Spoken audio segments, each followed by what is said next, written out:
Okay, let's dive in. You've brought us a report today on, well, something that might sound super specific at first glance, the global shallow sea fish oil market. Yeah, it does sound a bit niche, doesn't it?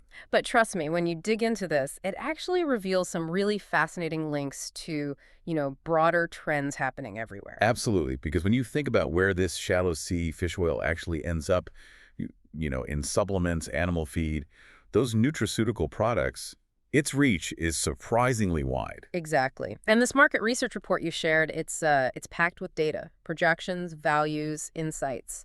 It really gives us a kind of roadmap for where this market is heading. Right. It's more than just numbers, though. It helps us understand the sort of underlying forces driving demand for a resource that comes from a very specific place, these shallow sea areas. So our mission for this deep dive is pretty clear. We're going to pull out the most important bits from this report. We'll look at the global snapshot, figure out the key drivers making this market grow, and then we'll sort of take a tour region by region, see exactly where the action is, numerically speaking. So by the end, you should have a concise but really thorough understanding of this specific market straight from the source. Yeah, think of it like getting a shortcut. You get clued in on a topic that seems maybe a bit obscure, but it's tied into global health trends, how we farm, economic growth, stuff like that. Right. So settle in, join us as we explore what the report tells us about shallow sea fish oil. I mean, what strikes you first about a market like this? It's not exactly dinner table conversation usually. No, it isn't, and that's part of what's interesting. It's a fundamental ingredient, really. It supports other much bigger industries. Its growth isn't always obvious, on the surface, but it's definitely happening. And the report puts some solid figures on that growth.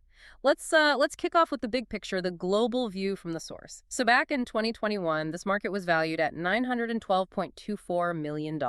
Getting close to that billion-dollar mark already. Yeah, and the report projects that it'll cross that pretty soon. They're saying $1,107.4 million by 2025.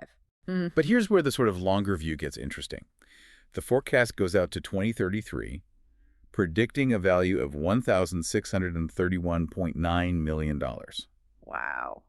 It's not quite double the 2021 number, but it's a really substantial increase over, 12 years? It absolutely is. And if you look at the overall trend, that steady climb translates into a compound annual growth rate, a CAGR of 4.97% over that whole period. Right. So it's not some flash in the pan. It signals steady, reliable growth year after year, which suggests the reasons behind it are pretty fundamental. Okay, so let's talk about those reasons. What are the main drivers the report points to for this market moving forward? Well, probably the biggest one, at least from the consumer side, is just much greater awareness about the health benefits of omega-3s, fatty acids, right? You hear about it all the time. Heart health, brain health. Exactly. People are much more tuned into that now. And that awareness, I guess, connects directly to the growth in nutraceuticals. That's basically the supplement industry. Precisely. As people understand omega-3s and look for them, the demand for fish oil supplements just goes up. It's a very clear link from, health info to market demand. Makes sense. But it's not just about human health. A really major application and a big driver the report highlights is its use in animal feed. Ah, okay. Particularly in aquaculture fish farming. Fish oil is like a vital nutrient source for farmed fish. It helps mimic their natural diet.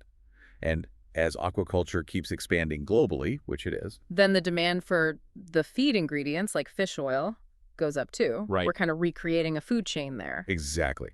And the report also points to rising demand in emerging economies. How does that factor in? Well, as these economies grow, you get a larger middle class, Right. more disposable income. Yeah. Often that leads to more health consciousness, yes, but also increased consumption of animal proteins. Which then boosts the need for things like fish oil in the animal feed to produce those proteins. You got it. So you see how it all kind of interlinks. Health awareness drives supplements. Global protein demand, especially from fish farming, drives the feed use. And developing economies are increasingly part of both trends. Okay. It's this mix of factors creating that steady global growth we see in the numbers. It really shows how these seemingly niche markets are tied into huge global patterns. Health, food, economics. It is fascinating how something from shallow seas connects to, like you said, medicine cabinets and dinner plates all over the world. Okay, let's get into the specifics now. The report breaks this down geographically, right? Where's the growth strongest? How do the numbers stack up region by region? Yeah, this is where we get the granular view. It's really useful to see where the biggest markets are now and maybe which ones are growing the fastest. Let's start with North America then. The report shows pretty solid growth here. It was $238.1 million back in 2021, growing to $282.39 million in 2025, and then projected to hit $400.63 million by 2033. And the report specifically calls out two main drivers there. High fish oil intake, probably meaning supplements and just general diet. Right. And that strong demand from aquaculture that we talked about. And within North America, is the U.S. the main player? Oh, absolutely. Predictably, the U.S. accounts for the biggest slice, growing from $192.38 million in 2021 up to a projected $320.51 million by This audio was created with Podcastle.ai. up to a projected $320.51 million by 2033. Okay. And Canada and Mexico. They also show healthy growth over that period. Canada's projected to go from about $25.5 million to over $45 million. Mexico from around $20 million to nearly $35 million. So overall, North America looks like stable, consistent growth, according to the report. Yep, that's the picture.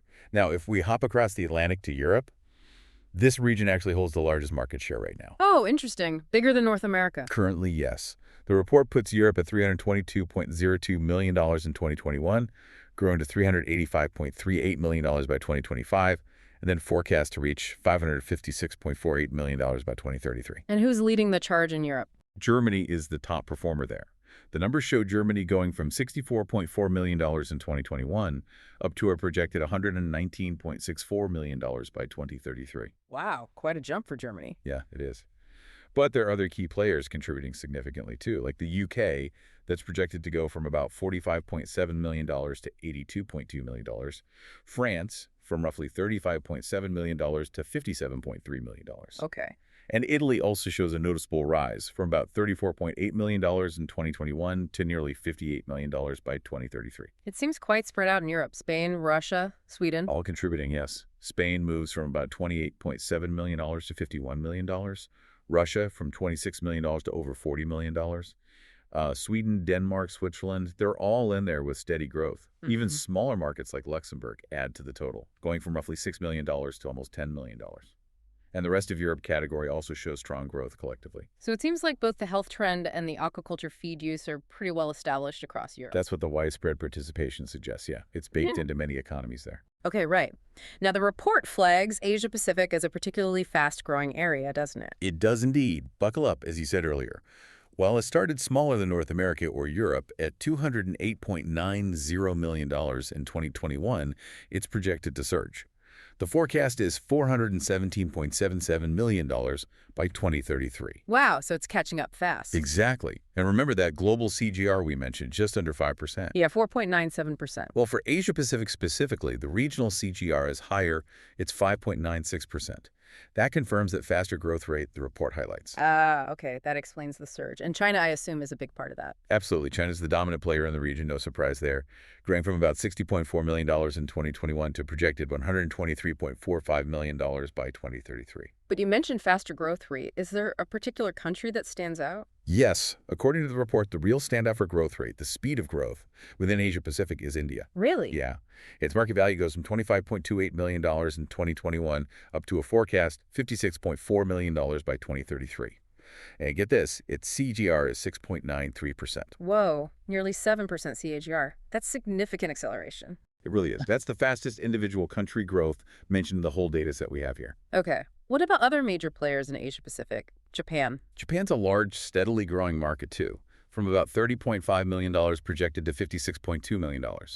South Korea shows strong growth, more than doubling from $16.5 million to over $30 million by 2033.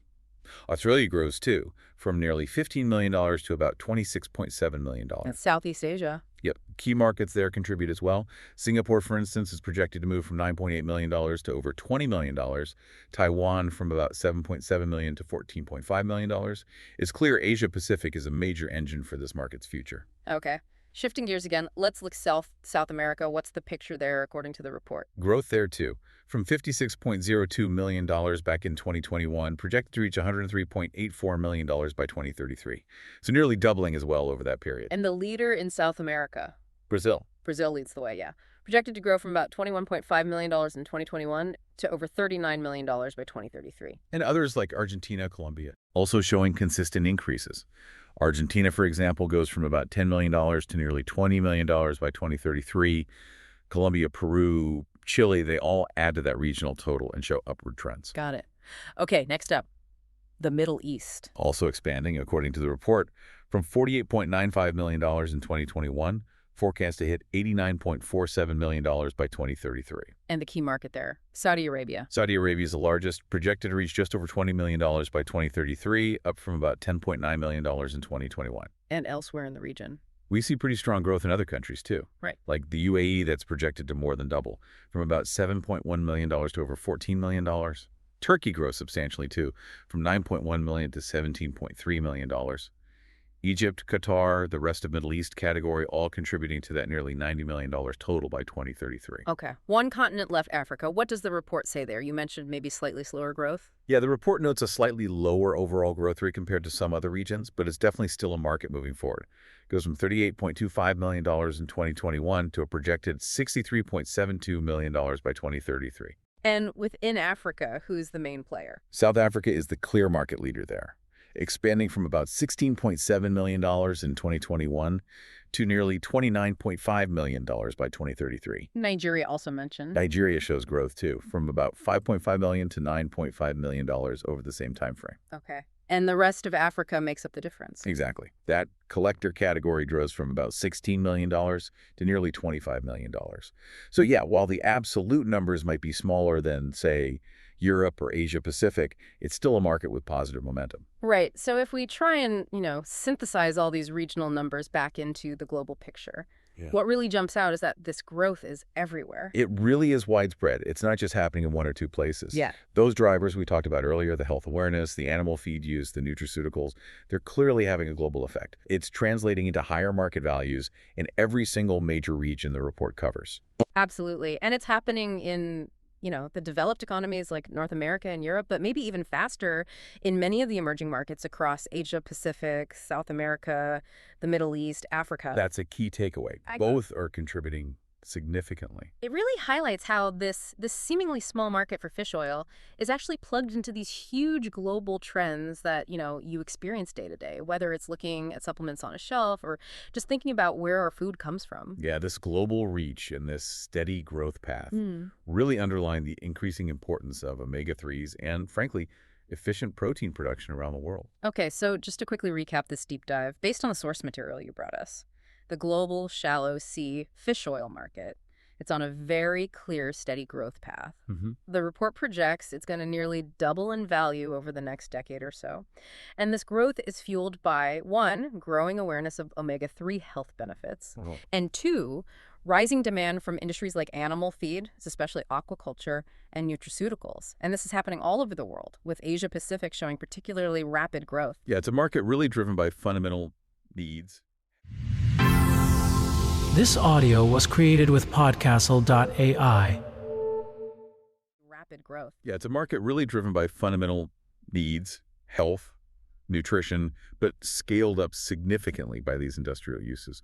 The report clearly outlines that potential. Which leaves us with maybe a final thought for you, the listener, to chew on, building on what we've seen in the report. Given this consistent, widespread, and pretty significant growth path, what are the potential challenges down the road? I mean, what about future considerations for a market that, at its core, relies on harvesting a finite natural resource from the sea? Right. What questions does this kind of strong growth raise about, say, long-term sustainability, or how sourcing might need to change or adapt in the future? Something to think about as you see these numbers and trends playing out.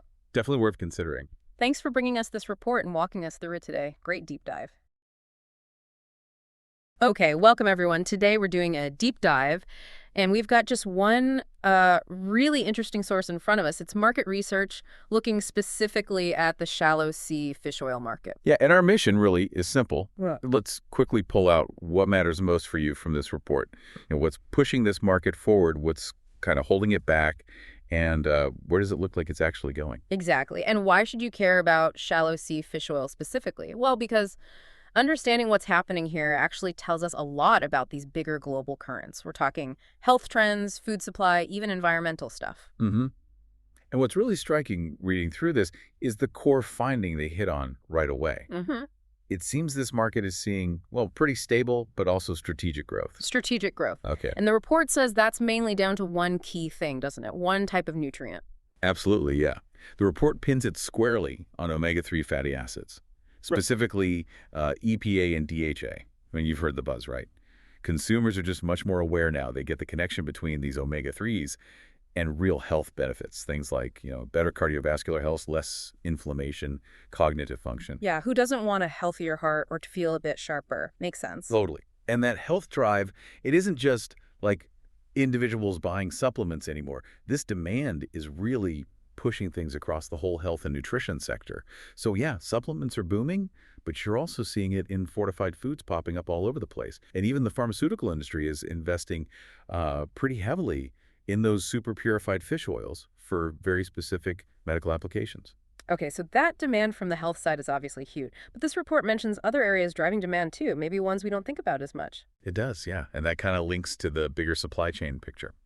Beyond just us humans, there's actually really strong demand coming from pet care and also the aquaculture industry, which is massive. Think about places like Southeast Asia, South America.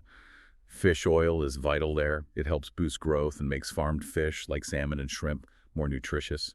And pet food makers use it for animal health too. Got it. So the demand picture seems pretty solid, pretty widespread. But let's flip to the challenges. Meeting all this demand can't be easy, especially from shallow sea sources, right? No, definitely not. And this brings up a really critical question the report dives into.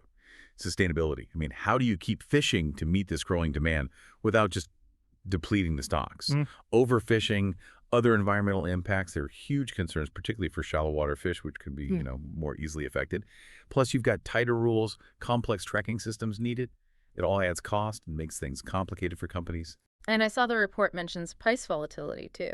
That must be a real headache. Catches change year to year. Weather affects things. Hard to plan. That's true. And then there's that classic problem, the taste and smell. Let's be honest, fish oil isn't always the most appealing ingredient, right? Historically, that's definitely limited how it could be used in foods and drinks. But here's where it gets really interesting, and the report makes this link pretty clear. These problems, these challenges, they're actually driving innovation. Exactly right. That taste issue you just mentioned. The report talks about new tech, like microencapsulation, basically wrapping up the oil molecules. It means you can add fish oil to things like drink powders or snacks without that fishy taste coming through so strongly. Opens up possibilities. And the whole sustainability pressure, that seems to be pushing the industry towards sourcing people can actually trust. The report mentions certifications becoming more important. Yeah, absolutely essential now. Certifications like MSC, that's Marine Stewardship Council, or Friend of the Sea, they basically act as proof that the fish were caught or farmed sustainably, that you could trace it back. This whole push for certified sustainable oil, it's a direct answer to those environmental hurdles, and it's really shaping how the market can grow going forward. So when we step back from this deep dive into shallow sea fish oil, what's the big picture? It feels like it's way more than just, another commodity market. It's almost like a mini case study, isn't it? My microcosm of how this huge global hunger for healthy ingredients bumps up against real environmental limits and supply chain headaches. And how that friction, that tension, isn't necessarily stopping things, but it's forcing change. It's driving technological solutions in this really crucial focus now on doing things ethically and sustainably. It really makes you think, though. You've got this massive health demand on one side, clear environmental limits on the other, and technology trying to bridge the gap. So the question for you listening is, how will you start to weigh the sourcing, the sustainability of ingredients like this when you're choosing products in the future? Something to chew on. This audio was created with Podcastle.ai